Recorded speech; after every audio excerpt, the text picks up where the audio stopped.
Bonjour, mesdames et messieurs, bienvenue dans ce flash d'information.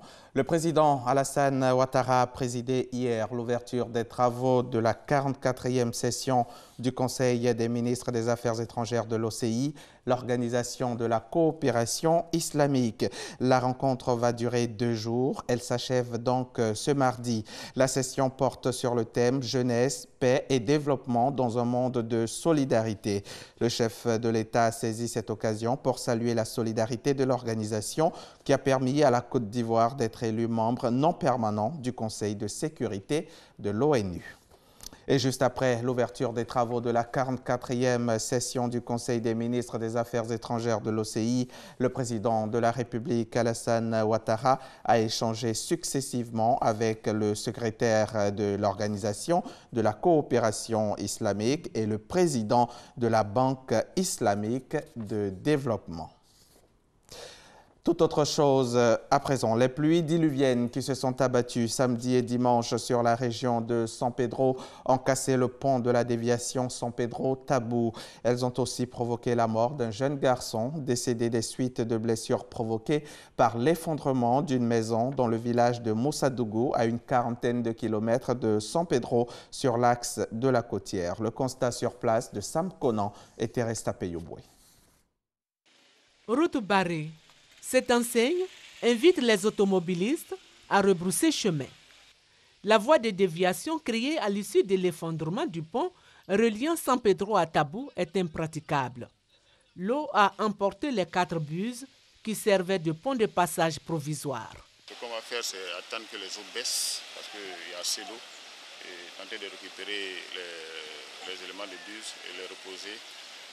On n'a pas pu faire de protection parce que le sol n'est pas stabilisé et il pleut tous les jours.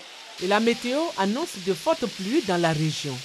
Afin de minimiser les dégâts, le comité de crise piloté par la préfecture sensibilise les populations des zones à risque. Nous avons envisagé la relocalisation de ces personnes-là. Nous avons bien saisi et je pense que, comme vous l'avez dit, je vais passer le message à tous ceux qui sont dans cette situation pour qu'on déguerpisse les lieux. Des habitations qui côtoient le fleuve San Pedro dans le quartier Sautref. Un véritable danger. Vous voyez sur le mur ici, doit aller jusque-là. C'est-à-dire les habitants de cette maison sont exposés à de grands dangers. Et des écoles ont donc été réquisitionnées pour accueillir les déplacés. Mais jusque-là, personne ne veut partir. Alors qu'une maison s'est écroulée dans le village de Moussadougou, à une dizaine de kilomètres de San Pedro, faisant des victimes. La sensibilisation va se poursuivre. Les travaux de réparation de la déviation vont s'effectuer cette semaine, indique l'un des responsables.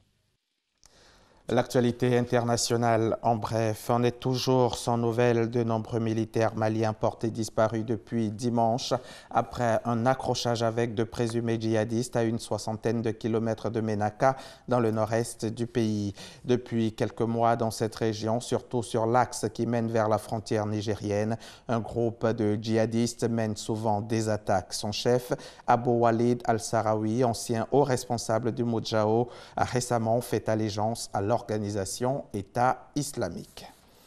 Il a passé plus de 2 semaines en captivité. Hemani Ritesh est désormais libre. Ce jeune homme d'affaires indien a été retrouvé le week-end dernier dans une villa du quartier Jamaïque à Kinshasa après avoir été enlevé par 4 hommes qui circulaient à bord d'une voiture. La rançon de 2 millions de dollars américains qui était demandée à ses parents n'a pas été versée.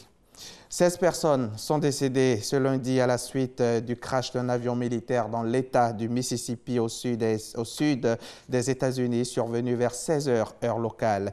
L'avion s'est écrasé dans un champ de soja. Toutes les victimes étaient à bord de l'appareil de la marine américaine et il n'y a aucun survivant. Fin de ce flash, on se retrouve à 13 h pour le point complet de l'actualité.